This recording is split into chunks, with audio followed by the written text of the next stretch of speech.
It's been 15 years since the U.S. women won the World Cup, but with the new head coach now in place, can the Americans eventually end the drought?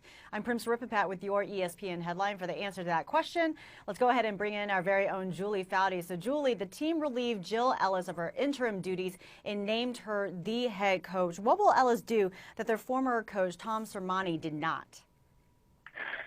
Well, I think Jill's strength lie in the fact that she's worked with all these players before. She has been the under-20 and other youth national team coach.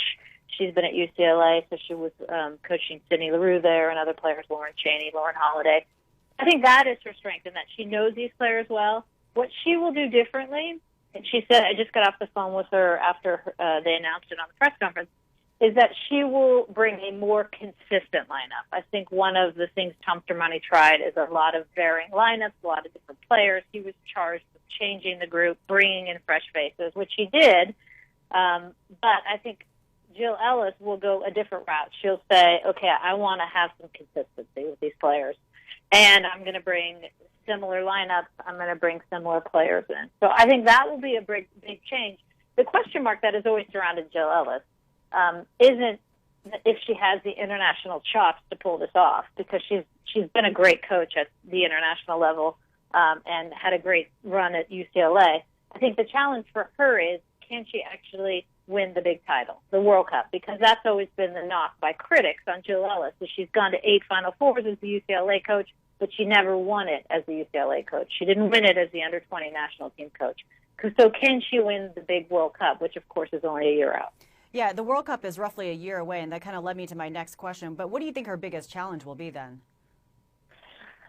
I think she's got an incredibly deep and talented pool of players with a lot of strong personalities, which has always been the case with the U.S. women's national team since the days of when we were playing.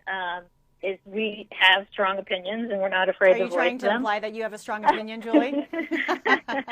So I think the challenge with Jill is how do you bring all these talented, strong personalities together and get them on the same page, whether they're starters or non-starters, because they are as deep a team as I've ever seen. So when you have a front line of players like an Abby Wambach, who is the greatest goal scorer in the world, and Alex Morgan, one of the young stars and studs of this national team, and a Sydney Leroux now who has made her mark, and a Kristen Press who's doing so great. I mean, you have this wealth of talent. How do you make them all happy? And how do you get them all to gel together? And so I think that is going to be her greatest challenge. And less so the X's and O's, but how she can convince them that if they can come together and understand their roles and come together for this common cause, which they all want badly, to win the World Cup, but understanding the roles in the process, then I think she's going to have success. Well, Ellis's first matches are just around the corner, as her first matches as the official head coach will come on June 14th and then June 19th against fourth-ranked France.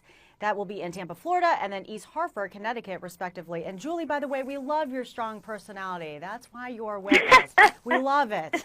Keep doing your thing. Tell my husband that, Prim, please. All right, Julie Foudy, thank you for your time today. Thanks, Prim. We'll keep you updated with this story. Keep it logged on to ESPN.com.